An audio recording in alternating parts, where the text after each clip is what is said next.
पारंपरिक गीत सब अपना मिथिलांचल में पारंपरिक गीत के नाम से जानल जाए छे। आई 10वीं भगवती में दू लाइन कहा तोहरे भरोसे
मिथिलांचल में से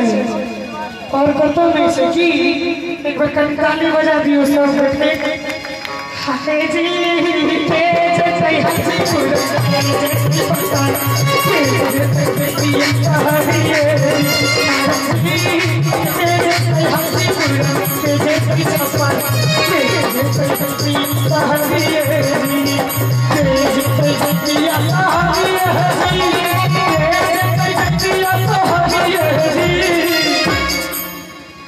चाचा जी कन्या हो सब ताली बजा दियो जोनी लगे थे ऊपर हाय जी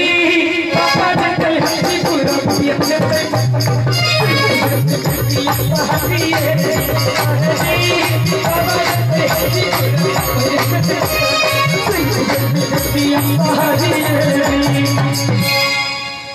अनार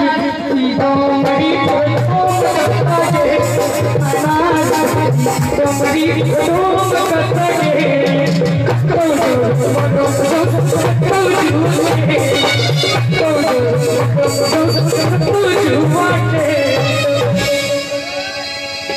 बाबू सिपहिए जी कोने रसूलवा पियावा बांधल मोर ना पर पियावा लबड़ा लूचा ना मोर पियावा चो ना मोर पियावा झेला झगड़िया बीच सड़क पर सो बाबू सिपहिए जी कोने रसूलवा पियावा बांधल सिपहिए जी कोने रसूलवा पियावा बांधल सिपहिए जी कोने रसूलवा पियावा बांधल सारी बेच पटवारी के लहंगा बेच अधिकारी 5 रुपया हम के दक्षी पियावा के बनसारी बाबू सिपहिए जी कोने रसूलवा पियावा बांधल सिपहिए जी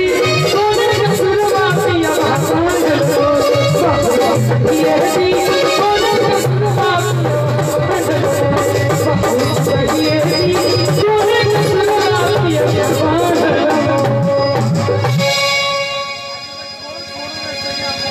बांधल लाल भेली गाल झुम के लगी फगुआ हेलो होली जहाँ चले सोनू मिश्रा जी यहाँ जता कतो हो मंच पर आ जाए। सोनू मिश्रा जी यहाँ जता कतो हो जल्दी मंच पर आ जाए। होली में गीत फेसबुक के माध्यम से देने रही। आई मेरी गीत रिकॉर्ड है। लाल लाल भेटी गाल अरे जुनून के लाल लाल भेटी गाल जुनून के भगवा लाल लाल भेटी गाल जुनून के भगवा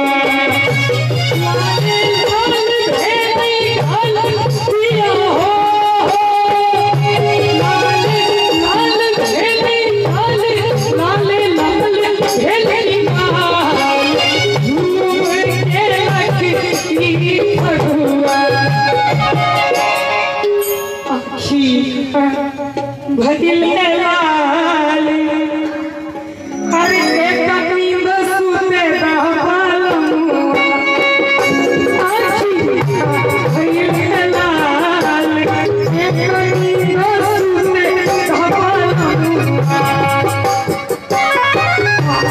काचे नींद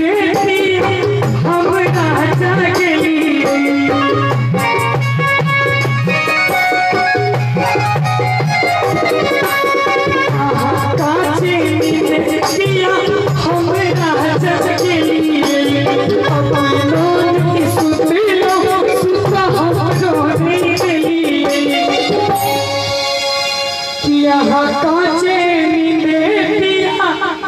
अरे हमरा जागली अपनों नहीं सुतलो सुता हमरो नहीं दिलिए कि हंसिया बेहद हाल बेहाल हो हंसिया बेहद हाल बेहाल तनी एक ताती बड़ दियो सो गोडे अरे झूलू के लखती आखी